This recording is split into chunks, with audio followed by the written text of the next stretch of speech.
be known yet when the parking cash and lieu is due. And so calculations payment may be lower than what's ultimately required. And then when a new tenant is found and they have a different use than was anticipated, they maybe then have to pay the cash and lieu, the difference that is due that wasn't paid by the developer as part of the new development. So it puts the burden of providing cash and lieu on the new tenants, which are typically smaller businesses. So if there's not new construction, but for existing and heritage buildings, parking requirements have to be met when the permitted use changes or improvements are made. Like one of the reports going forward, coming to you later after this. So yeah, it's a challenge for small businesses to pay the park cash and lieu. It's often not financially viable. So the village has received, and then last while, a number of inquiries about the requirement, also development variance applications by businesses that are seeking a waiver or reduction in parking cash and lieu. So the proposed policy that's attached to this report provides a framework for evaluating parking variances in the VCMU1, that's the downtown core, and the objective really is to make sure that OCP objectives for the heritage conservation area are met and economic development objectives are met when looking at evaluating the parking variances. So the policy provides guidance for both commercial and residential applications for their review. So for the residential, it discourages variances to reduce on-site residential parking requirements, except for affordable housing, and we changed that since you first saw the draft policy, and then referred to the APC. It was a suggestion at the APC that we include provision for considering applications for affordable housing, which generally have lower parking requirements and are financially difficult to pull off in the first place. So that was changed in the draft policy, and the changes that we made since you saw the first draft are in red and attached. So then the policy also, the majority of the policy looks at provides criteria for evaluating development variances for commercial uses, and really the key criteria or considerations are that to support small businesses services, arts and culture in line with OCP objectives, whether the commercial use contributes to heritage conservation, or in some way to retention and diversity of the downtown character. The APC was generally supportive of the commercial component. You have the minutes are part of the agenda package. 1 second, and other than the amendment to the affordable housing, they did not have other suggestions. But then staff also further reviewed the policy, and we just clarified what the focus is really small businesses that are coming in, and not necessarily for the new development that's going in, and the businesses that may be known at that time when the developer is still involved. We did also look a little bit into security timing for parking cash and lieu, which came up at the last meeting. And so it's not entirely clear whether we can charge a security for parking cash and lieu. Local Government Act is not specific on that. However, also the challenge would be it could only be held until the project is complete. So it might not get us that far ahead, even if we are able to do it. What we are looking into, which would accomplish a similar thing, is whether we can hold off on charging cash and lieu until occupancy permit. So kind of would accomplish the same thing, that it's held off as late as possible, charging the fee when perhaps the commercial use is known. The local government says it has to be charged a building permit, but there's a question whether that's a minimum requirement or that's the requirement. So something we're looking into. I think otherwise, here if you have any questions. Questions? Councillor Kettler? Yeah, so the problem seems more to be like when we're getting new buildings, and of course they have to have when they're on Dunsmuir, they have to have the commercial space in the bottom. And the developer of the building is usually applying for the lowest amount of parking, the use that corresponds to the lowest amount of parking with that commercial use. And so then if some business owner comes along after the fact and wants to do something that requires a lot more parking, then that's on that business owner. And in that way, sort of discourages those business owners. So one of the things I was thinking, so we've got the change here on page 150 under commercial parking that new developments are generally expected to meet parking requirements for both residential and commercial purposes or uses. Maybe we could require that they, no matter what businesses they're saying are going in there, we need to plan for future parking so that there be a higher minimum parking just for new builds, so that they can't choose the lowest use parking, and so that we have a higher standard, a higher minimum for new buildings because of potential future use and change of business. So is that something that we could write into the policy? Yeah, I think this might be that might be more something we would do when we update the zoning bylaw. I would have to look into whether we can do that. My thought was, if a future update the zoning bylaw, can we create a default use that would be used for Yeah. calculating the parking when the use is not known yet? Like the most common use is retail.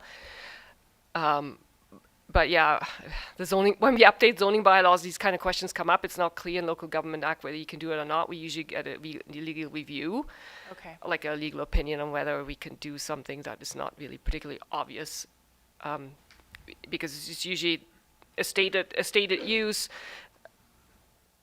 That Well, we use just is not- say yeah. you don't know your use yet. Use is not indefinite, I guess, is what I'm saying. So even if they had somebody set up to go in there for a few months to get that use and to get that parking level, it's not an indefinite use and it could change. And so, we as a village want that parking space to be built in the beginning so that it does open it up to a variety of uses in the future and doesn't limit those business owners trying to get in.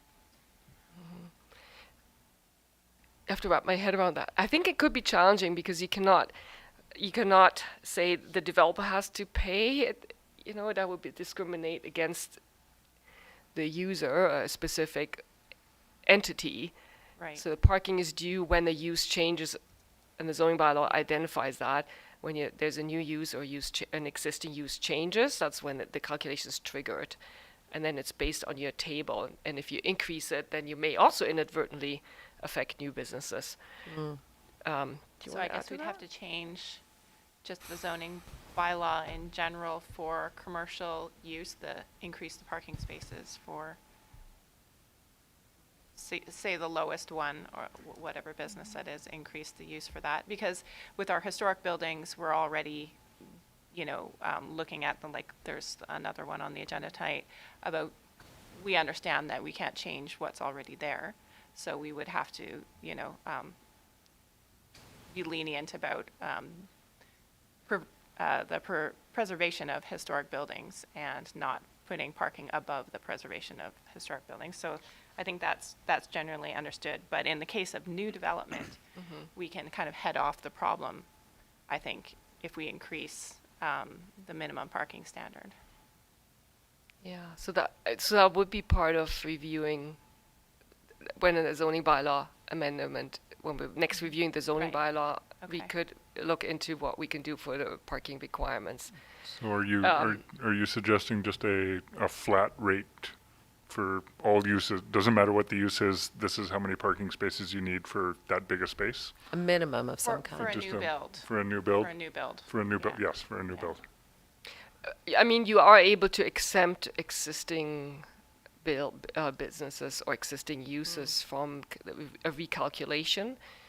Where you can exempt existing uses, and you can also say it doesn't get recalculated when the use changes. So I think there's a few options potentially you would have to look into when we look at the zoning bylaw update. And exempt the new businesses, is what you're saying, except that then if they do have a whole bunch of customers that are drawn to that location, they still won't have the parking. Whereas if we're building these new buildings, which we are building many new buildings in the downtown, if we could have it factored in that they need more commercial parking, then it doesn't hit the business owners later, sort of thing. So one way I think that would be captured is to attach it to the building itself rather than the business or the property. So for example, let's say someone decides to take down a part or take apart a historical building, then it would relate to the new building going on the site rather than say the business hasn't changed but they've changed the building itself. I think Yeah. that would be a way to capture that, or that's Yeah, a well- suggestion for it. But it sounds like that has to go through zoning bylaw. Well, it would be a zoning bylaw update. Yeah. So with the policy, we can't require something that's currently not required in the policies. The policy is just for how to consider a variance when an application comes in. But if you want to change the requirements, that's a zoning bylaw update. Okay, which we're looking at later this year anyway. Right. Following the ECMU OCP one, review no? right now. But Yeah, I think that's planned for 2024, later in Okay. later in 2024 after the OCP. Okay. Any other questions? There's close to $130,000 in the parking and new fund right now. And what can we use that money for? yeah, for example, it could be used to if parking does become an issue. I mean, that there's still debate on whether parking is truly tight yet or not, but that doesn't prevent us from looking ahead, of course.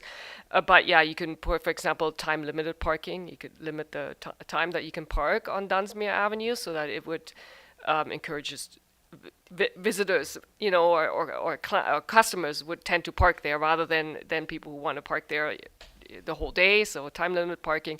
You could improve the parking lot behind the cultural center. That's public parking already, to allow, like if it's paved and allows line painting, that increases the number of spaces you have. Or put a sign there, public parking. I think we might have done that already, or working on that. Like signage to direct people to the public parking that is available. So that would all qualify for use of those funds. Did we find out if car share programs would be an acceptable use of the funds? I think we were going to look into that at some point. Okay. So When you say car share is acceptable use of the funds, just explain that just a little bit. What do you Well, can we use the funds to, I don't think there's enough in there for us to do it on our own, but approach companies like Modo that run car share networks in various other places in BC, and approach them and see if there's some way we can get them to come and provide cars and sign people up for car sharing here in the valley. Yep, that makes sense. And then, but how would the funds be needed for that? I'm not sure. Okay. That would Okay. that would depend on what Modo wants to what they would want to get set up. I'm not sure Okay, what their requirements are. okay. Anything else? Just to say that I support the changes that include us looking at reducing the requirements if there is affordable housing units involved and a housing agreement, although we don't have any housing agreements to this point, and I'm not sure about our ability to manage those at this point either. So that's a little bit dissuading, I guess, but certainly it needs to be a consideration when we're looking at the parking requirements. So I'm glad that it's in the policy. Thank you. Anything else? Yeah, I appreciate the addition of affordable housing as an aspiration as well. I still am uncomfortable with collecting cash in lieu for residential parking. So we'll just keep thinking about that. I don't want to be become responsible for providing parking for residents in the downtown core. I don't think we have the capacity or the parking in lieu numbers to create parking. I think the parking in lieu or the cash in lieu fund is good for improving parking, but it's not going to be, I don't think it's something that the village should be taking on ourselves for residents. But I am entirely in favor of commercial, the changes with the commercial uses and letting those go, especially for historic buildings. And I like the idea of having the difference between a new build where there is an opportunity to provide parking different from where there is absolutely no ability to provide parking because the building takes up the whole lot, for example, where we have a few of those. So thank you for this. This is great that it's come along. Can I have a motion? Can I move that council adopt a council policy on review of development variance permits for parking in the village core, commercial mixed use VCMU 1 zone? Thank And you. may I add with a reflection of possibly changing or reviewing the zoning bylaw in the future to reflect this policy? I think we're already, do we need to add that? We're already doing that, aren't we? Yeah, the zoning bylaw in the budget for a future year, I would recommend just relying on that rather than having this standing resolution for a couple of years. All right, I While will we wait. just cut it off as I previously recommended. Excellent. Seconder? Second. Thank you. All in favor?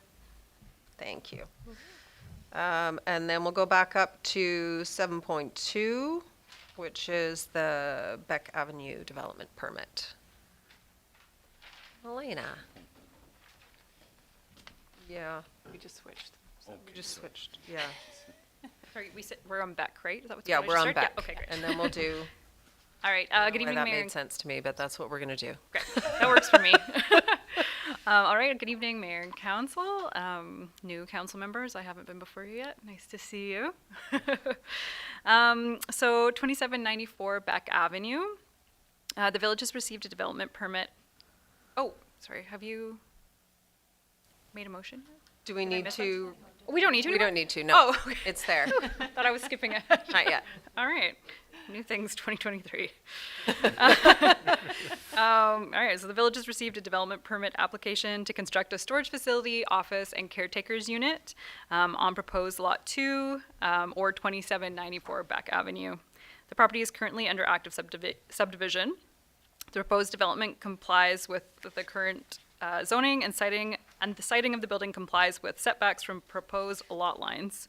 By allowing the processing of the development permit prior to official completion of the subdivision allows the applicant to advance establishing their business in the village. Council may approve the development permit, but it can only be issued once we have confirmation of registration. And actually an update on that, so staff spoke with the property owner today, and we were told that the subdivision was actually registered on December 23rd, 2022. So we're waiting on confirmation from land title, which sometimes has a bit of a lag. So we'll receive all of the legal lot information and the new PIDs. And then the 2 previous development permits that were approved last year and some building permits can be issued, which is exciting. Yeah, so there's 2 development permit areas for this, similar to the other ones that have been approved. So DPA 1, the applicant has provided the necessary bioinventory and impact assessment report. Connectivity for this area is being addressed through the subdivision. On the north side of proposed lots 1 through 3, there's a 3-meter wide bioswale that will continue along the 3 properties, creating a corridor for wildlife. Fencing of the lots is required to be on the inside of the bioswale to minimize fragmentation of the corridor. Other than that, the application complies with all guidelines for DPA 1. DPA 5, industrial. So the owner is proposing 2 storage buildings with a total of 48 units, including an office and a caretaker suite. The buildings are oriented parallel to Beck Avenue, preserving the view corridors to the mountain and glacier. The building roof lines have been articulated to complement the mountain backdrop. The office and caretaker suite will be slightly taller and clad in contrasting colors to the storage units in order to provide some visual interest. The site features landscaping throughout and also includes a nice rooftop patio with mountain and glacier views for the caretaker. In response to a question received by staff earlier today, received by email, the zoning does not permit for businesses to operate out of individual storage units, which I know has happened previously in other locations, but it is not permitted. And also septic systems are required to be designed by a certified engineer, and confirmation is required at building permit. Each septic system will be designed to meet the needs of each individual development. And in the future, if sanitary is extended to the area, then property owners are required to connect to the municipal system within 1 year of installation or completion. But yeah, the application complies with all guidelines for Development Permit Area 5, and staff recommend approval of the DP. Thank you very much. Questions? Just to be clear, so you're waiting on final confirmation for the subdivision before building connect, you can issue Yeah. the building permits? Correct. We just need the legal descriptions and the PIDs from land title. Okay. And we'll register, we haven't registered the development permits from the previous 2. We've been holding them until subdivision's completed. I see, so we approve everything and then once Yeah, they're being everybody's held in ready to go. abeyance. Yeah, exactly. Okay. Yeah, because we want to see that area move forward, so we're Yeah. kind of, keeping it rolling. Yeah. Awesome. So this will be the third, The 4th, actually. Nice. Yeah, and I have 2 other applications that are probably going to be submitted shortly, so, and then we'll see all 6 That's being all built out. 6 lots, is it? Yeah, there's 6 in the first phase, yeah. Just a question. When is there any anticipated date to hook up sewage in that area? And the reason I ask is if somebody puts in, $50,000 worth of septic in the next year that comes along and you're required to hook up, that's quite a hit. That's pretty non-recoverable. So is there a timeline or no plans as of yet? Courtney can maybe speak to this, I think. So, well, we're working on a Bevan servicing study right now. We're near the end of that, so council will see that in the next couple of months, and that's part of the puzzle of the sewer servicing for that, figuring out sewer servicing for that area. The other part is a next phase subdivision that we're expecting from the same developer, and so sewer servicing will likely be provided with that next phase subdivision. So that's the timeline. Of course, we don't ever know the timeline of those, when those will be completed. And it was a big topic of conversation in this initial subdivision with this same developer. So I think they are completely aware going into it that they knew they would have to, they or the lot owners would have to provide the on-site at this time. And they knew, very aware of the requirement to connect when sewer does come through again. And I believe that all of the purchasers were given that information. So it's kind of a cost of doing business situation, I think. Okay, thank you very much. Thank you, Courtney. I just had a quick question about like the connectivity, like we did the design charrette for the Bevan lands, and we had a lot of like green space around the industrial land, and I'm just wondering,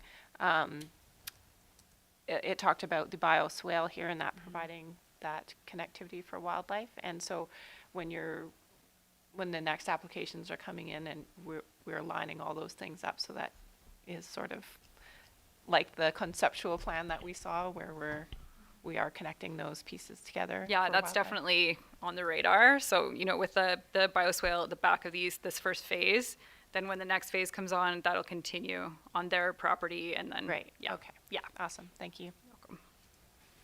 Excellent. Any other questions? I will have some more questions about the sewer during our development cost charge. Yes. Okay, can I have a motion then?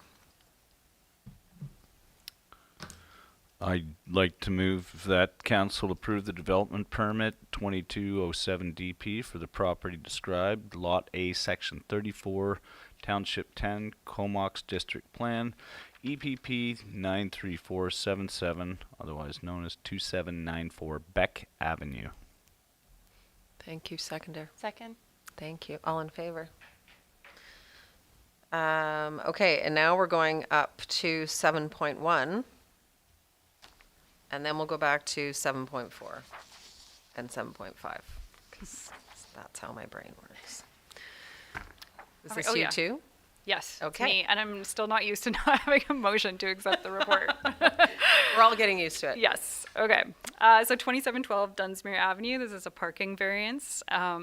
So the village has received an application for a variance at 2712 Dunsmuir. The applicant is proposing to reduce the required number of off-street parking spaces from 8 to 0, commercial loading spaces from 2 to 0, and Class 2 bicycle parking spaces from 7 to 0. And just a reminder, Class 2, because I always forget, is the unsecured bicycle parking, so like a bike rack. Class 1 being the secured ones. The subject property, built in 1894, has a significant cultural and heritage value to our community. As the existing building covers 100% of the property, a cash in lieu payment is the only option other than demolishing part or all of the building to accommodate parking requirements. The proposed variance would allow for more effective and efficient development of the property by allowing the property owner to invest the cash in lieu funds into the restoration of the building. As mentioned in the applicant's letter, they have intentions to complete a full restoration of the building, and options for securing restoration and preservation, such as through a heritage revitalization agreement, can be discussed at a future development phase. At this time, the recommendation is to support opening of their retail business, Noble Wheels.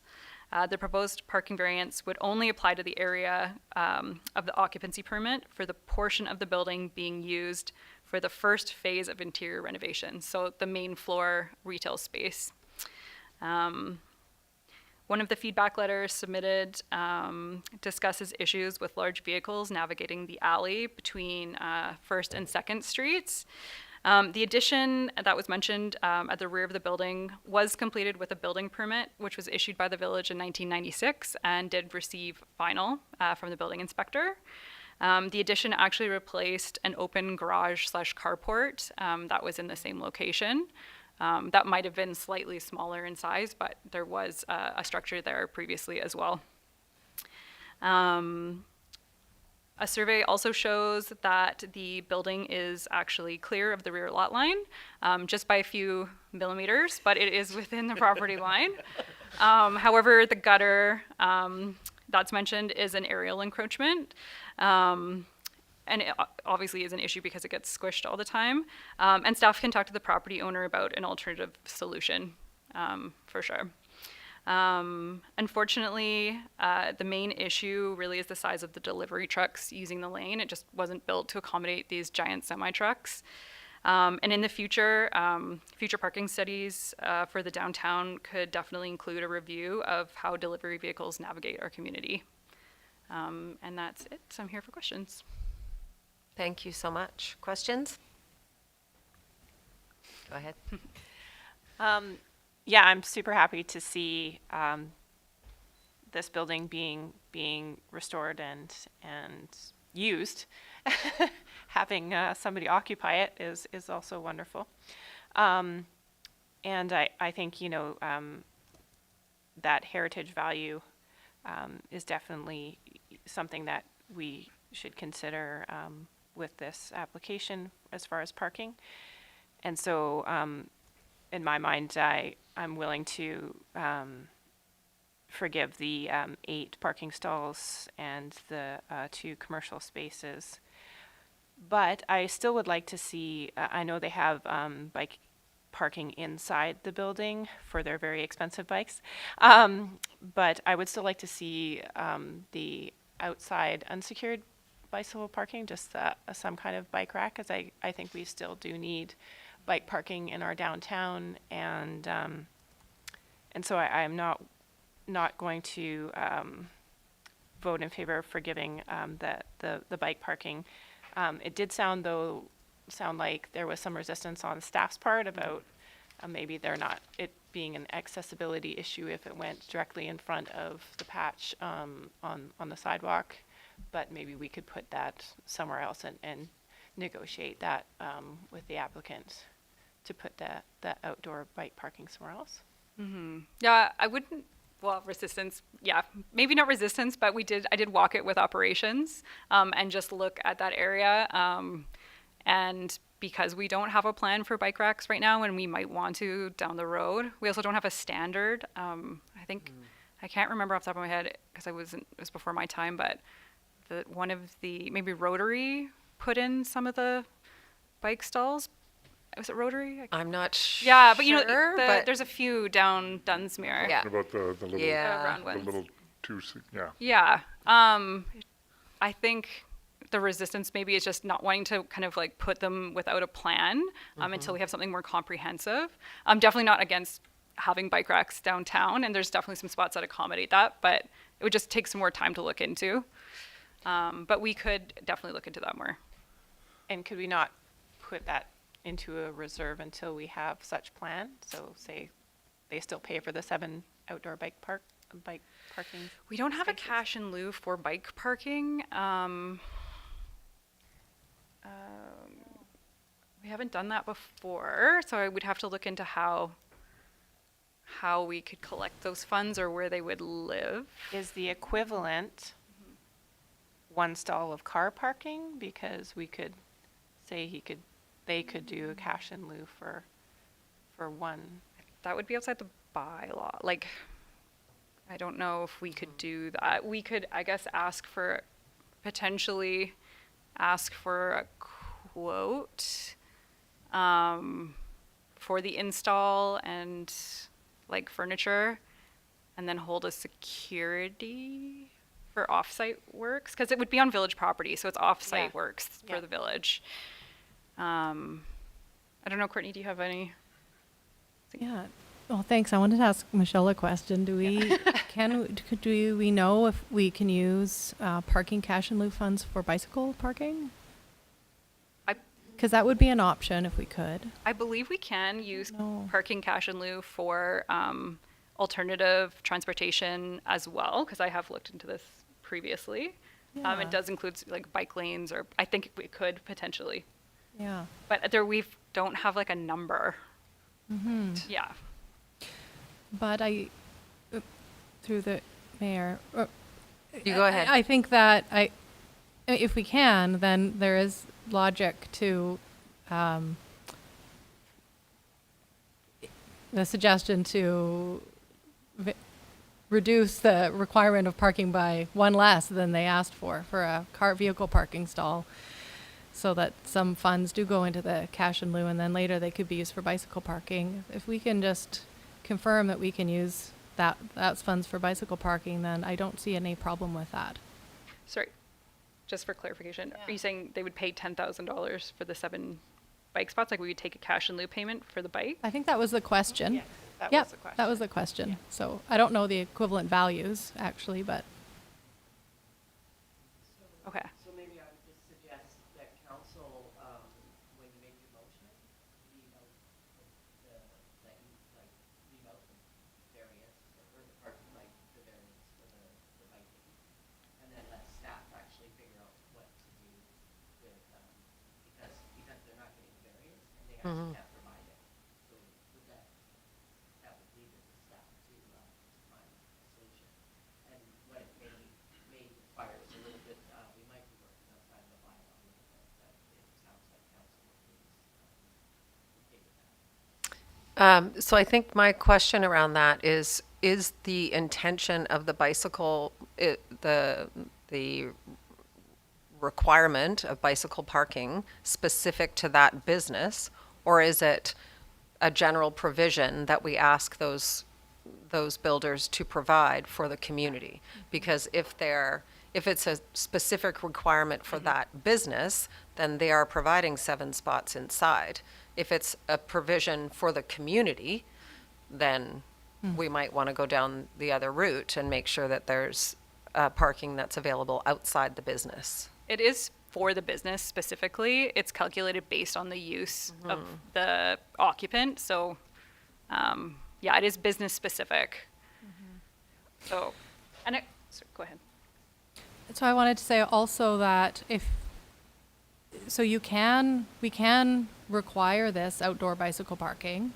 You've heard the concerns from operations, so I think what it would be, we'd require it at the building permit stage through an off-site works agreement or some similar thing. But I think it will have an impact on operations work program because it will take quite a lot of effort to figure out exactly how to provide this parking. I think that's the caution that staff is sharing.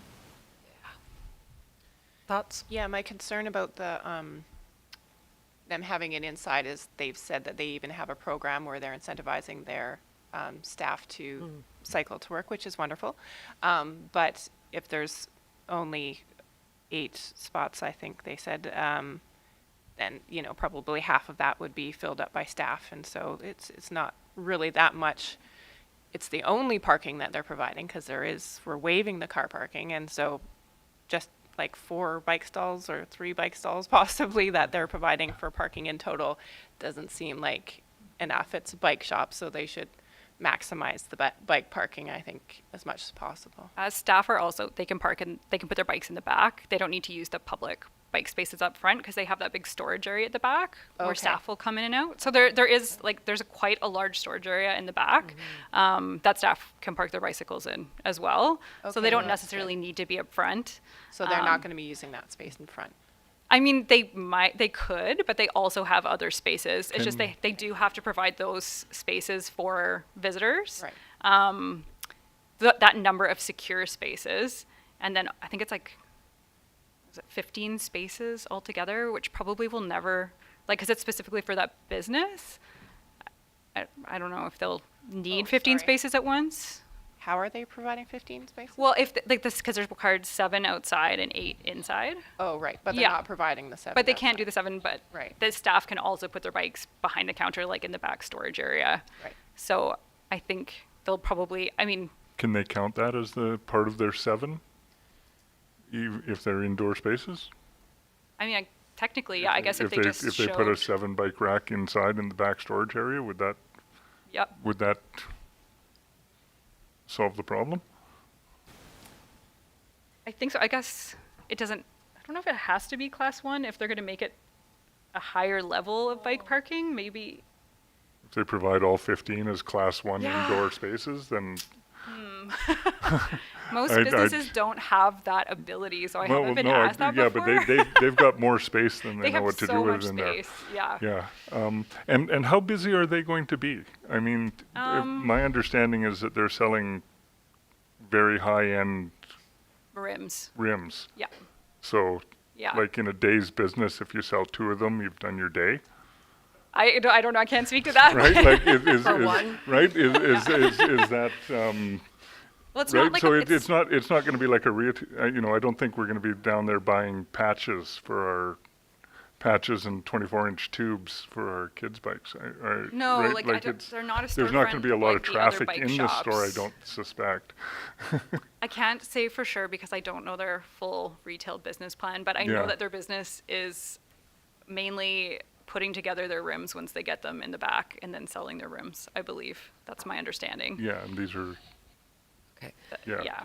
I'm not totally sure, Counselor? but I can definitely speak to the applicant and if they need to formalize more indoor parking so that the front is just reserved for guests or visitors and then staff bikes could be elsewhere, I can definitely do that. Councillor Brecky.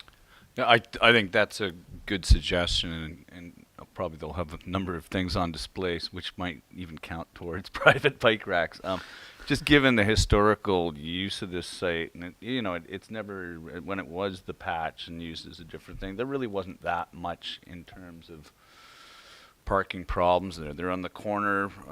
They've that whole side street on Second, and they are quite a constraint, and that building takes up 100% of the property. To try and put something outside on the sidewalk would be, or even in front of the store, in front of those glass areas, it would really cramp that particular area and the ingress and egress of that building. I think given the amount of money that they're spending on fixing that place up, I just think that this is it's an acceptable thing what they propose. That's my thought on it. Yeah, I agree.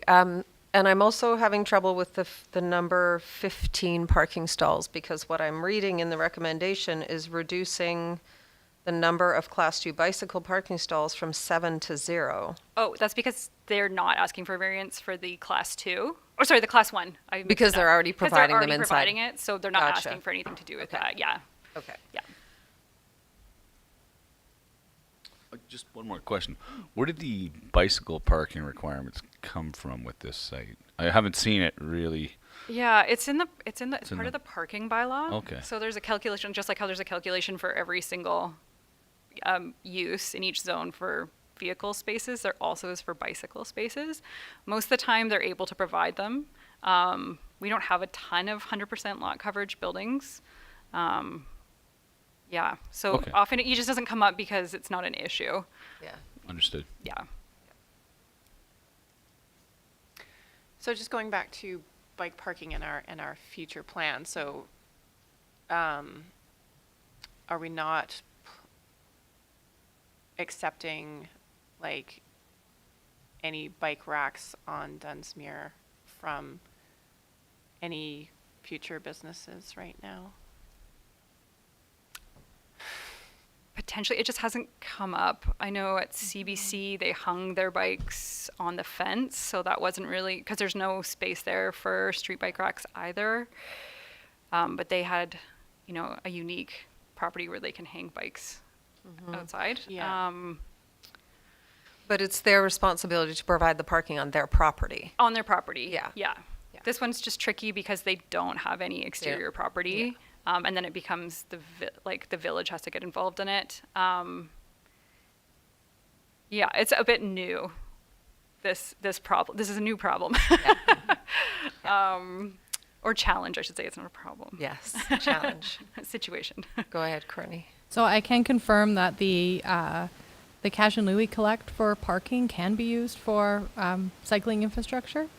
So that option would be available to you if you wanted to not entirely waive the parking requirement. And in fact, we do know that you can. I don't have a cost estimate for a bike rack in front of me, unfortunately, but it's probably less than the $10,000 of one parking space. But you do have the option of adjusting the amount. Like you could waive Half of it. half of it or something like that. I'm not sure we have the information to accurately Yeah. say what that amount would reasonably be today, but that theoretically you could do. I'd also want to confirm with operations that any bike rack would work with our snow clearing, and I would have to have a conversation with operations as how this works, adding bike racks onto the sidewalks, because we just haven't really done Yeah. it. Like other than those single posts that are in line with the trees, we haven't added bigger, like a 7. Yeah. There is one in front of Dodge City Cycles. It's Oh, there's- impermanent. They've They're got movable a one. wooden Yeah, thing that you just shove your bike in there.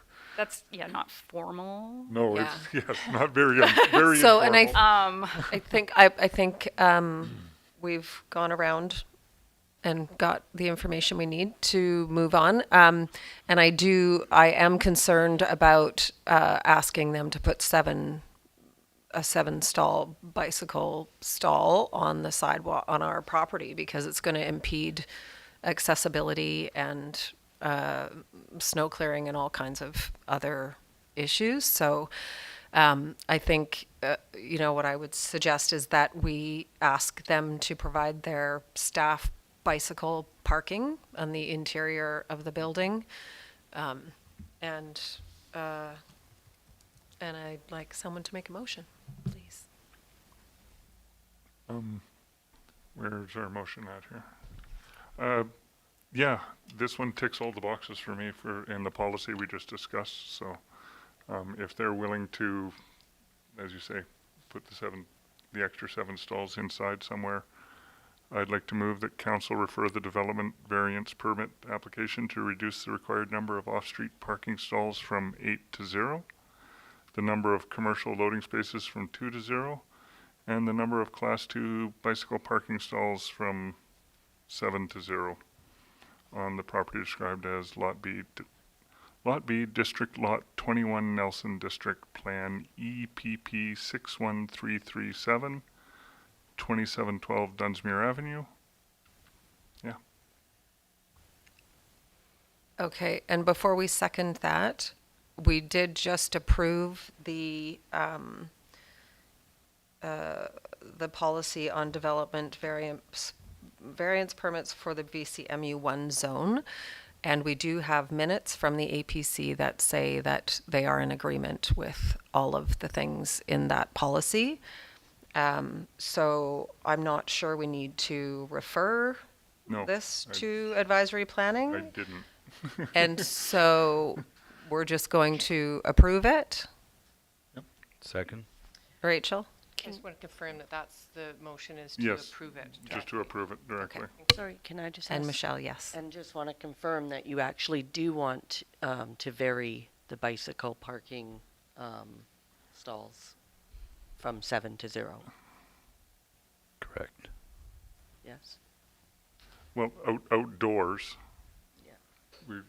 I'd Okay, like to and see a, Good, okay, I just wanted to double check that. yeah. Okay. Can we add the motion that they provide those 7 indoors? I'd have to speak to them to make sure that that is feasible. I'm sure it is, but I wouldn't want to say yes and then them say, "What do you mean? You said I have 14 inside. We can't do that for some reason." So it's maybe a little tricky for an additional 7 inside. I'm not sure how many staff they have. If they only have 3 staff members working in this space. Yeah. Yeah, I'll be voting against the motion just because I think that we could vary the car parking from 8 to 0.5, which would cover those 7 bike park spaces that we could do at a later date, maybe even do covered village bike parking somewhere at some point at our leisure.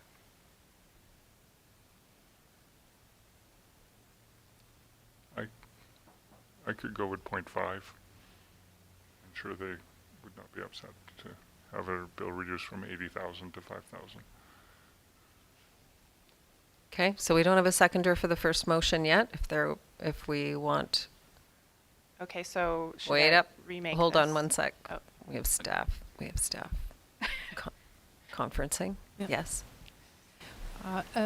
Procedurally, you could refer this back to staff, and we could come back with, could speak with the applicant, find out about parking in the back, and also find out about cost of bicycle racks, if you would like. Are they, is there a time crunch for them on this application?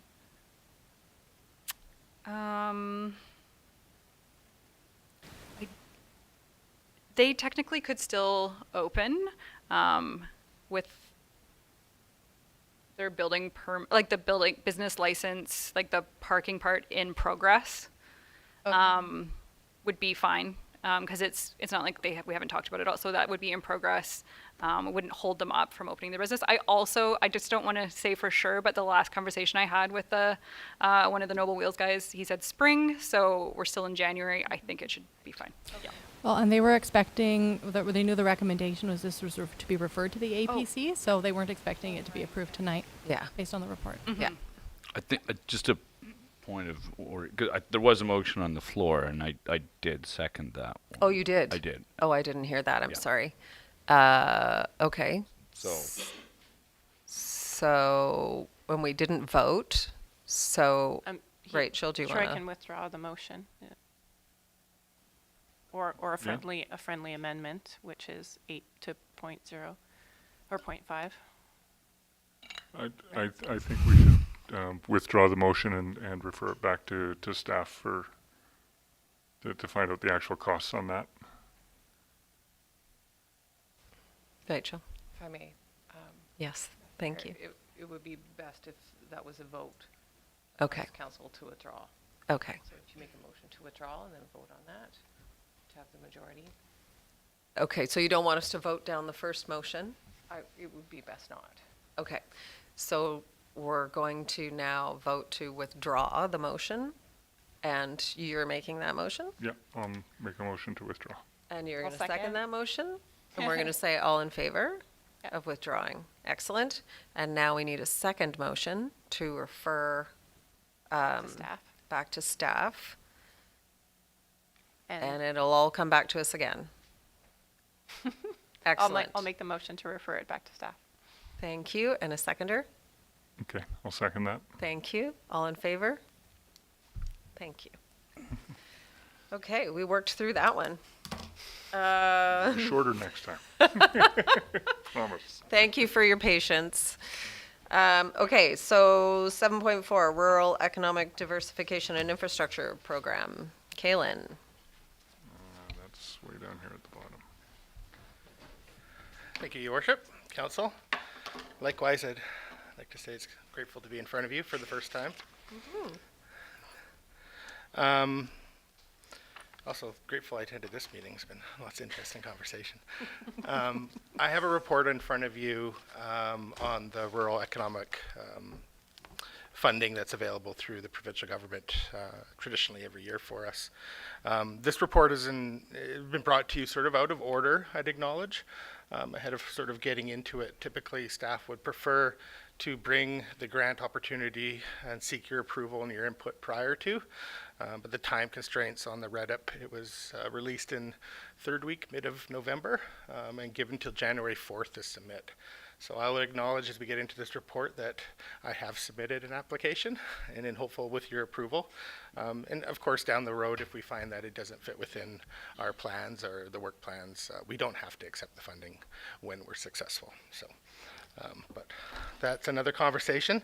So I'm asking council here to approve the application for, it says $97,000. The complete project cost is just a little over $116,000. $97,000 of that we're seeking from the provincial government through this program, with another $10,000 in cash from the behalf of the village, and $9,700 of in-kind as well on behalf of the village. So essentially a $10,000 contribution will get us a $116,000 project. And so for council that may not be all that familiar with the economic development program for the provincial government, we haven't seen it the last couple of years because of COVID. It's kind of reappeared through Restart and economic recovery funds, which were kind of different from the traditional economic development work. But going back as far as 2016, the village has a very good success. This was previously known as Rural Economic Development or program. And so that was when we left CVEDS, it was the creation of our economic development strategy, the hiring of me my first year as a coordinator, and all the projects that I've done from the economic development web portal to the Bevan concept to our investment attraction plans. And more recently through SARP, we're doing the Union Road water main project. These are all part and parcel of this same program. So very confident, very comfortable with this program. And what we're looking at for this next iteration is the Village of Cumberland Investment and Development Readiness Project. And this is actually quite handy after having that conversation around Beck Road and the 6th sublot development, because what this development readiness project is going to focus on is two kind of main component parts. One, getting an understanding of our sort of development opportunities within our commercial and economic lands, or industrial lands. And two, and how that information can help us leverage the opportunities at Union Road South in creating a site plan and a conceptual plan and how we can situate village-owned lands within the market and make the best opportunity for our community with it. So the first part we'll get into is the ICI, which is your Industrial, Commercial, and Investment Lands Inventory. BC Assessment just did this. We tried to do a bit of this through the Bevan planning, but the movement of industrial land in the valley is really slow. So it was really hard to get a market assessment. It's picked up a bit since then, and certainly the demand we're seeing at Bevan means that there's probably a good opportunity here to go back and get a good understanding of what's going on there. And so part of that is getting that market influence of understanding what the valuations of industrial land in the valley is compared to Central Island. So we'll throw a wide umbrella and look at all the lands within our community that are zoned industrial, commercial, or kind of investment ready, which is future phases of Bevan. The second part of that will be a fiscal impact assessment. And that for municipal government becomes really important because that makes us understand what's the cost to us as an organization and as a community on creating this type of, or supporting and facilitating this development. So a good example in Bevan is 6-lot subdivision, we're going to inherit a lot of responsibility through the inheritance of that infrastructure, maintaining it, operating it, snow plowing, all the things that we're going to have to do for that 2.5 kilometer road out to Bevan. And so what's the phase of that development look like? What's our return? Or is our tax base at a point where we're kind of neutral in as far as servicing those roads, or are we looking at we're subsidizing some development for a future amount of time? A good piece of information for council to know around what you can expect with your tax dollars, what's going to be coming in with industrial taxes, and what you can plan on utilizing where. And down to little things like the OCP and comprehensive development agreements, looking at where the best opportunities to grow commercial and industrial land within our valley is, and better use of our infrastructure and our services, and what's the cost to us as a community to have this new type of development. So this work comes directly out of the Bevan Industrial Plan, is directed by our investment attraction piece. So there's a couple of pieces here that tell us this is the work that it's been doing. So we can show the funder, we borrowed this money, we got this money, we did this project, it told us to do this. So we got more money, we did this project, it told us to do this. We're just kind of continuing down that road. The second part of it is focused on Union Road South and our facilities and properties kind of process of looking at relocating the public works yard over to Union Road, using that other piece of land as well as an opportunity to help do some of the cost recovery or pay for that public works land, and how are we going to situate that piece of land best in the market. The fiscal impact analysis in the ICI will give us a lot of market information, but we're also going to be looking at doing that fundamental servicing, planning, conceptual work of what does that development look like, what does the servicing look like, so we can understand things like how much lift we can give to that land to create the most market value, the types of partnerships we go in to develop that piece of land, so we can situate it so we understand what's the best use for our community and what's the best financial return for our community, and find the best options. So that essentially is what went into that grant. Going back to the grant, you can see we right now, there's 2 economic development streams we're eligible for. One is development and one is implementation. We're in the development, we're doing feasibility studies, we're doing business planning, we're getting understanding of what we have. And talking to staff at the ministry, they expect this program to it's funded through 2025.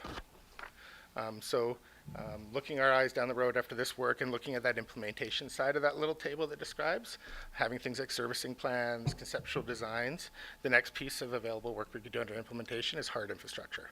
So we can get funding to start putting infrastructure in the ground. We can start to follow through on the next piece of work. And so that's sort of the progressive plan for all of these things. Just a question about the hard infrastructure. This is a necessary step to qualify for future grants, or it just helps your probability of gaining that if you've done your legwork. Exactly, Council. We're progressing on the steps, right? And so having a plan is always a priority to be able to get the money to implement the plan to do the physical works. And so in order to get, like right now, otherwise we just jump to the implementation and say we want to put pipes in the ground, but we need to do a bit of that planning work to have those things in place to show the need for the project and show that we have those plans in place. So, yeah. Other questions? Just comments, sorry. Just a quick one. What exactly are we giving in kind for our largely that appears in labor and work on behalf of staff, and so it's my time as an employee of working on it. The in kind, it doesn't necessarily. It's not hard in the hand value. It's Okay. things that we contribute as an organization to the project, and a lot of it just kind of falls into those soft areas of administration and yeah. Okay, thank you. Yeah, just the comments that we rely so heavily on residential taxes, and that the plan all along is to broaden that tax base with the industrial lands, but we haven't actually proven it out, right? So it's great to do that groundwork and get that feedback on how much and what the timelines are for that, what's needed with our own infrastructure and maintenance and all those things. So I think this is really welcome to help us and in so many different planning realms, and I'm sure it will help us with our OCP review as well. So. Yeah. No, absolutely. And you look at, especially in CDAs, you get into comprehensive commercial development agreements and understanding what type of spaces we need in our community right now and where they're located, and is it the best opportunity to put them there? Is there somewhere else that you guys we would encourage to develop further first? And Bevan's a big one. Let's get a good understanding. I think council, one of the things we have to understand is industrial developments they don't boom. You know, they don't grow tremendously at a fast pace. And so it's good to manage our expectations, to understand what to expect as far as the types of revenue that's coming in from it and the types of costs that it's going to cost us to maintain that type of space. And how long is it going to be till we can have things that we want as opposed to just need? So my question is that it does include the industrial lands within the village core on Cumberland and Royston roads. Excellent. And then there's in the development and servicing strategy section, you've got to be developed in 4 phases. Are all those 4 phases included in this, or is this the first phase? So it's due diligence, land analysis, concept development, appraisal, financial feasibility modeling, yada, yada? Yeah. They're all Yeah. included in this? They're all included in this. Excellent. And so I should also acknowledge that the funding, the $10,000 that staff is putting towards this, there doesn't need to be a new 2023 budget. We have carryover funding from 2022. Yes. That's going to be Yes. utilized for this. So it's already sort of accounted for. Yeah. And so some of this work has already started on Union South, and part of expanding the scope of this project to include Union Road was identifying that there's certain pieces of information we don't have that we need. So we've included in this scope under this investment and readiness project. Because really at the end of the day, this is going to allow us to go, this is a good spot, this is the best opportunity for us to facilitate investment and development in our community. Awesome. Thank you. Just one more question. What kind of timeline are we looking at? When would the grant money be received? How long will it take to make the plan? Thank you, Councillor. Should have mentioned that. March 31st is typically, we won't know before March 31st. These programs tend to be the same. Traditionally, I find out early April. And you see we've built in a schedule to start the project immediately upon funding, receiving funding, and giving ourselves up to 18 months. The ICI and FII pieces I'll look after, and it'll get relatively done in the first 6 months, but the Union Road South pieces may take a bit longer dependent on the types of works. So. Councillor Berkey. I just, this particular project seems to be really good value for the money, especially considering, how, we don't have to put that much in for a decent return on it. So, and that's been a real advantage to the village, that we've done good work under rural development, because we've always felt very comfortable and confident. Most of the work, including my first year here as a salary, is provided through these programs. So we've done a good job of doing good work, and I think it's paying off. Anything else? Okay, I'm looking for a motion.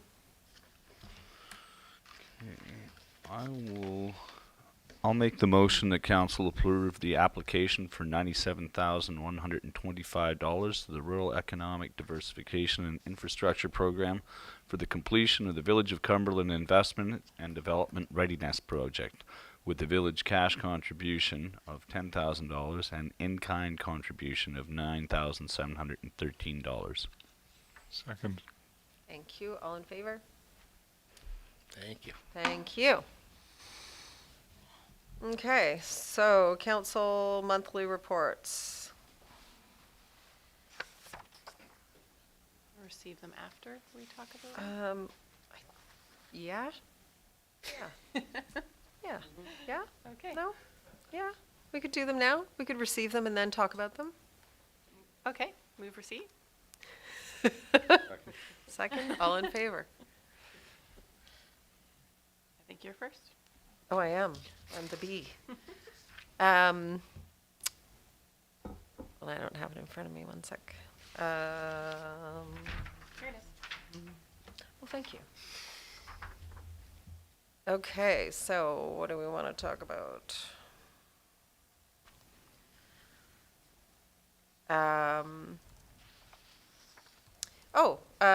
Social procurement. The BC Social Procurement Initiative typically has one of the chairs on Vancouver Island and one on the mainland. So I was asked to co-chair along with Jen Stoner from Whistler. So that happened, and that's She's Squamish. Squamish, sorry, you're right, Squamish. Oops. I bet people mix those up all the time. So that was nice, and I'm enjoying learning more about that organization and how it functions and how social procurement is sort of booming, actually, through that initiative, which is pretty great. And then the only other thing I wanted to mention was the totems.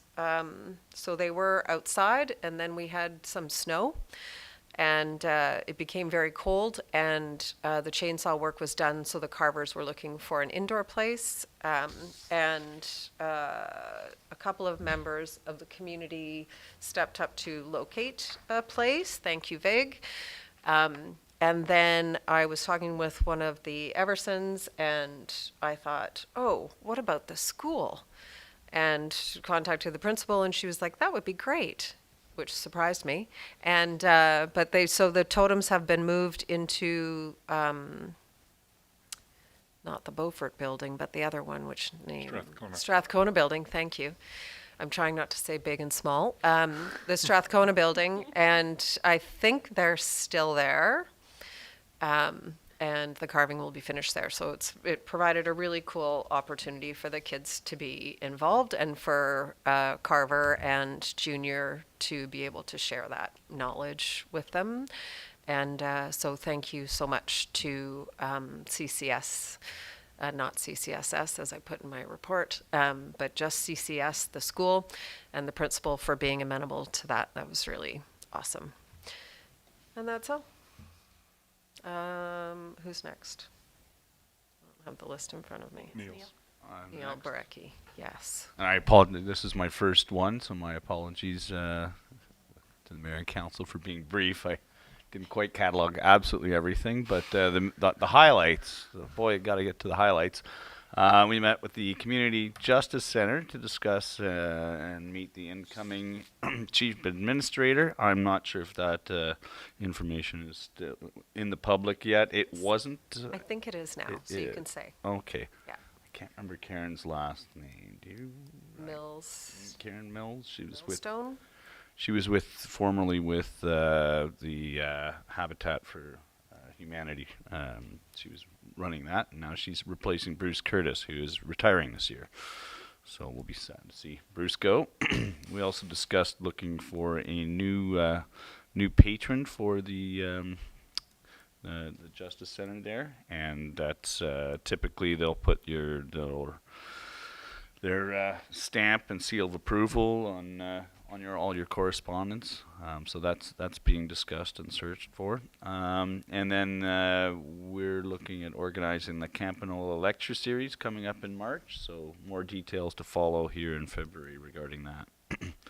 And on the 15th of December as well, both Vicki and I attended the Cumberland Events Committee meeting there. Reviewed the financials with them, just as not as members, but as visitors, I guess it would be. We can't be members. Discussed the February 18th WashU tournament that's coming up. Very exciting times here in Cumberland. And looked at the Cinch, which is a card game, I found out. An excellent card game. Really good card game. That's learn all sorts there. And then we looked at the what we're doing for Cumberland's 125 years here. And it's been determined that I'm running the Soapbox Derby portion of this with an added exciting category of having an adult portion of the race.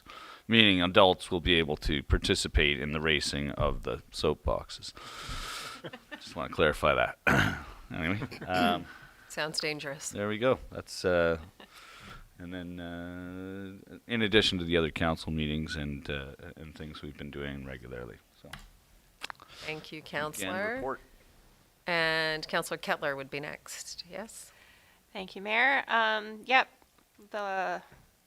just a lot of regular business, and not too much to report from the regional district because being the start of a new term, we're just doing a lot of orientation and terms of reference and all the exciting stuff that we do at the beginning of term. So yeah, my report's there. If you have any questions, I'd be happy to answer them. Thank you very much. And Councillor Theriot. Yes, mine is quite short as well. Unfortunately, a last minute scheduling conflict. We ended up doing the walk, and I couldn't make the accessibility commission meeting. I'm looking forward to doing my first one of those coming up. The Vancouver Island Regional Library Board meeting was also canceled because there was not enough people to form a quorum signed up for it yet. But I will be attending that one later this month. That'll be an in-person one in Nanaimo. And there was one other thing I wanted to report on, and it's now just escaped me. Oh, I did do the tour of the CVRD tour. Oh, right, Of facilities the tour. CVRD facilities tour. And the interesting one that came out of that was they still have not managed to find out why the second pool is leaking. So they are still working on that. That pool is still closed. They're trying one more solution where I think they're just going to try and reseal the whole pool and hope it holds water. Yeah, so exciting times at the CVRD. It's a pretty extensive aquatics report for the Rec Commission for tomorrow night. Is that? Yeah. Okay. So more on that there. Yep. Thank you. Any questions for anybody? All right then.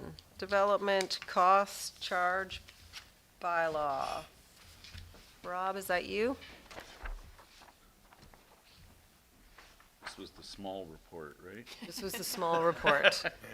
Yes. Slightly smaller than. Good evening. Sorry, my voice is Rob. it's a bit rough. So coming I in. lost my voice Christmas Day. I've never lost my voice before in my life. So Wow. trying to find it to get it back. So for the benefit, I think, of new council, staff have been working with Urban Systems over the last 2.5 years on updating the 2013 DCC bylaw. And in that time, we worked on project review. Some projects were eliminated that actually didn't have history. We dug back 20 years to try and find out why some of these projects were carried forward. We added new projects. We put costs to that. You can see in the background report there's detailed worksheets and maps on these projects. So moving forward, we know what they are. And then we took a pause. COVID and other exciting things that happen around here caused the DCC project to get waylaid for a bit. And then we started up again in 2022, and we reviewed the costs. We updated them again because, of course, costs had changed. And we finalized the background report. Council gave us the first 3 readings. We submitted the bylaw and the background report to the province for their review. There were some minor calculation errors they found in the report that didn't affect the actual DCC numbers. So we corrected that, resubmitted the background report, and we now have statutory approval. So really staff is looking for fourth reading and adoption so that we can put this bylaw into effect. And then of course moving forward, we want to stay on top of this bylaw to keep it updated at a more frequent rate. As you've heard tonight, I think with some of the servicing work that's going to happen on Bevan Road, the industrial lands, some of the servicing work for Union Road,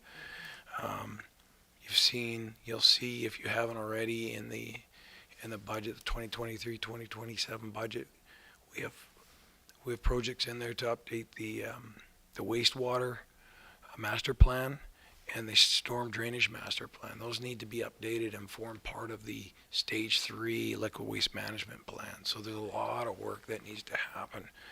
And out of those projects, those studies, and some of this other servicing study work, I'm sure we're going to identify projects that will need to be included in the DCCs. There'll also be other funding models and cost recovery ideas we can look at as part of some of this development. But I envision, in 2 years' time, we'll probably have to kind of open up the DCC bylaw again and look at the projects. Sorry, how many years?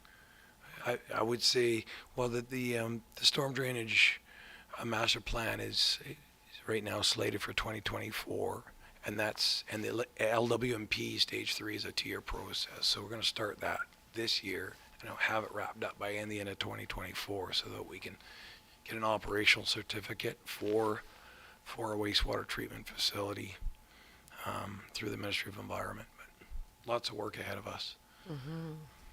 Thank you. We won't make you talk too much. No, that's okay. But it just sounds like it hurts. No. Okay, good. Councillor Barecki. I know it's a little hard to kind of answer future cast right now, but inflation has gone up, and I've heard that some of the paving companies and cement companies have really jacked their rates in the last little bit. You have that 35% contingency in there for a lot of these projects. How much of that contingency, I don't know if you can provide an estimate off the top of your head, is eaten up by sort of new like those extra charges that you're seeing on the street? I think the engineers that help put these costs together, they make some pretty high level assumptions, and so there's some comfort built into these numbers. Yeah. So that's why you may see some inflation cost increases over the next year or two, but it really shouldn't have an impact on actual cost versus what we're projecting for costs in the DCCs. So Yeah. It was nice to see that kind of contingency in Yeah. there for that. So over a thank you. 10-year time frame, that's probably a different story, and they were due for an update. But over 2 years, I don't think it's a significant impact at all. Okay. And you said the costs in this one have been updated to 2022 numbers? They have, correct? Yeah. Okay, great. So that's why it's up to $16 million for the sewer, and, okay. That's good. Councillor Kettler. Yeah, sorry, just one more question about, because I did say I would bring it back up, the sewer line out to Bevan Lands. It says in the report that they aren't contributing now because there is no sewer main out there, but are we getting new owners out there to contribute to a reserve for future sewer line? Well, there's probably some different models we'll need to look at. I mean, one option is fully development cost funded their portion. And the problem with the Bevan Road is there's a portion that covers undeveloped land out to, say, Achiano. But then there's the connection piece to the existing system we own and upgrades for that system that will not only benefit new development, but also existing users. So there's portions that may be DCC that may make sense to include in a DCC program, and there's portions that we may say, hey, it needs to be fully developer cost funded, or it may be some kind of with a latecomer or something on it. So staff will have to work at analyzing that in the future. I don't have a specific answer. So that could be maybe one of the things that comes forward in the next couple of years as we figure it out. Yeah, we'll have to look at benefit to existing users versus how much benefit is to just new development. Right. Yeah. Thanks. Any other questions? I've just got one other comment on the report itself. Why are we basing everything on 60% of our new growth being low density, when I think everybody around the table here is very against like 60% of our future growth being low density. It's a planning exercise, really what it is. And so you take the existing OCP and zoning and you use that to help guide some of your decisions, Is right? that- So that's all we can use to make those decisions moving forward. Now that may change in the future, which means we'll have to circle back and then again update DCC And we're bylaw. looking at doing that in a 2 to 3 years. I envision something like that once we have some more of these studies and reports completed, Okay. yeah, and an updated OCP and potentially zoning bylaw, depending on timing, right? So. All right. Okay. Makes sense. I have a question about, and I'm not sure if this is you, Rob, or Courtney, but DCCs are not charged on secondary suites or ADUs. But they do contribute to increased traffic and sewer capacity and park needs. So is that a provincial restriction, or is that, like, why is that? You know, that bothers me too. It's bothered me for 30 years. Other communities, I don't think you can charge for it under provincial regulations. Other communities have other mechanisms, and so they'll create a bylaw to form like other connection fees that you can charge for those type of units. But Courtney, you maybe have more to add to that. Do know we can charge DCCs on ADUs, and I think what we did with this DCC bylaw is just carried forward what we had in the current DCC bylaw, which is that it's a council decision to not charge DCCs for ADUs. But I don't know off the top of my head if it's different for secondary suites, if that one might be regulated provincially. That one I don't know. I think the challenge is you can have a single family house where it may have, 20 fixture unit counts. You could also have a larger house where it may have 30 or 40, which would encompass an ADU attached suite or whatever. So when you're dealing with single family, I don't think it's as critical. It's when you get into a larger multifamily where it really counts. But kind of like, yeah. Yeah, so I think we were trying to incentivize ADUs as well, right? So maybe that's something we look at in the next review as well, how that's impacting the capacity, the capital capacity. Okay. Anything else on the DCCs? Okay, thank you, Rob. Can I have we were moving? Yep, we Yeah, need, you we need have a a motion. recommendation there. We need a motion, please. Move that council adopt the development cost charge bylaw 1173, 2022. Seconder, thank you. All in favor? Thank you. Thank you. Thank you, Rob. Thanks, Rob. Hope you get your voice back. Lozenge. Okay, and no new business, notices, motions, and announcements. There is an Accessibility and Inclusion Select Committee on January 16th at 3 p.m. in council chambers. And I should have said that slower because now we're waiting for questions. Are there any questions? We do have some questions that have Excellent. come in. Okay, there were quite a few earlier sent in, but I believe staff addressed them during the report presentation. But a few more have come in. The first is regarding, I believe it was the variance for 2712 Dunsmuir. Why not ask the owner of 2712 Dunsmuir to make an amenity for off-site bicycle parking? I don't know how to answer that. I'm going to ask Courtney to answer that. I'm not sure we can do that. I just want to remind council that you did refer it back to staff. Yeah. So Yeah. that could be. We could look at that then.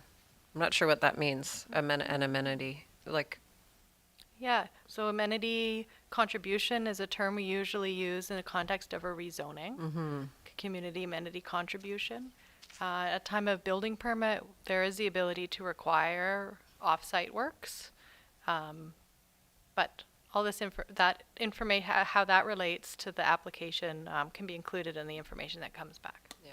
Okay, thank you.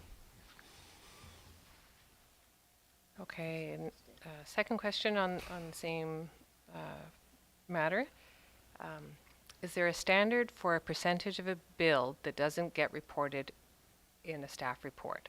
For example, if 90% of the building is one use, the 10% isn't reported. And it goes on, my understanding is this building sees an addition. The area in red is not original. I think that's the back of the edition, 1996 edition. I don't see a reference to that in this report, which I think staff addressed. Is there a policy that guides this? I don't understand. Sure, I understand either. I think the question might be getting at why didn't we include the information in the staff report about the addition in the 90s?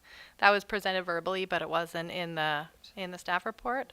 I think that might be the question. If it is the question, then my answer is we don't have a policy on what we include in staff reports. We always try and balance being concise with giving all the necessary information. And sometimes it doesn't meet what everyone expects, but we try our best. Right. And the existing building now is still a historic building with a statement of significance on it that includes the entirety of the building, the 100% of the building. Yes. Okay. Thank you. Is there more? There's one more. And this is regarding the rural infrastructure grant application on the investment and development readiness project. And the question is, the zoning bylaw shows the land on Union Road as PA2 public assembly, not industrial. So does this mean that it is not included in the economic development grant proposal that was passed tonight? Go for it, Courtney. It's a complex grant proposal to explain because it's taking a couple of different things and putting them, they are connected but different, and they're together in the grant application. So yes, because those Union Road lands aren't zoned industrial, that the zoning wasn't important to the component of the project that is being done for them. So the financial analysis isn't being done for those union roads in the same way as it is for the land that's already zoned industrial. The focus of the Union Road properties is on the land value capture analysis, which may include rezoning. Thank you.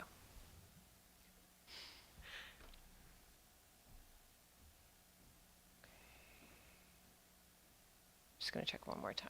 Make sure no more have come in. That's it. Excellent.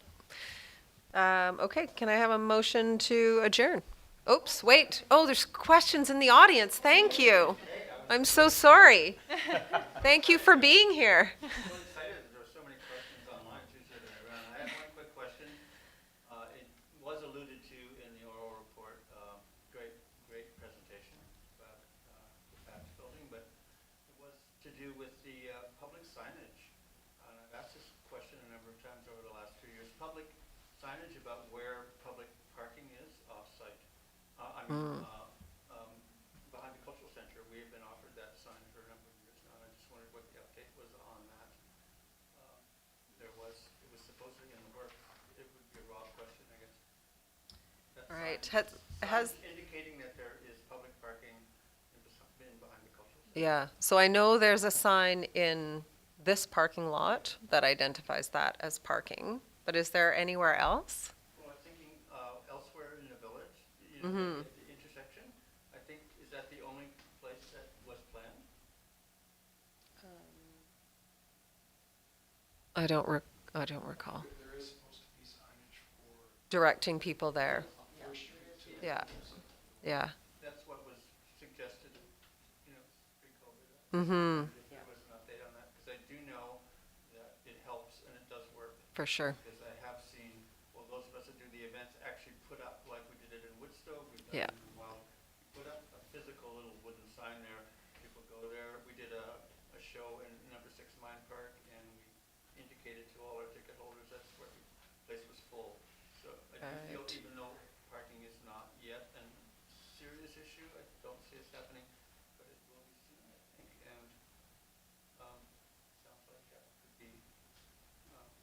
Really helpful. Yeah. Yeah. I do believe that project is still in process. It was supposed to use COVID funds, so Oh, okay. it's part of the final year-end review to find out where it's at. I think last I heard, I think that it was in progress, but it Okay. was there. I think there might be supply chain issue or something, Oh, but okay. I don't want to say that. So I'm just going to say that I'll come back to council. We do have our fourth quarter update to come to you at the January 25th, and that project is part of that. So we'll get you an update for that. Great. Hopefully, Thank you. you'll be at that meeting as well. Well, now you're incentivized to come back. No, it doesn't. Okay, any other questions? All right, now we can have a motion to adjourn. I move adjournment. Thank you. Time to shine. Thank you. All in favor? Thank you.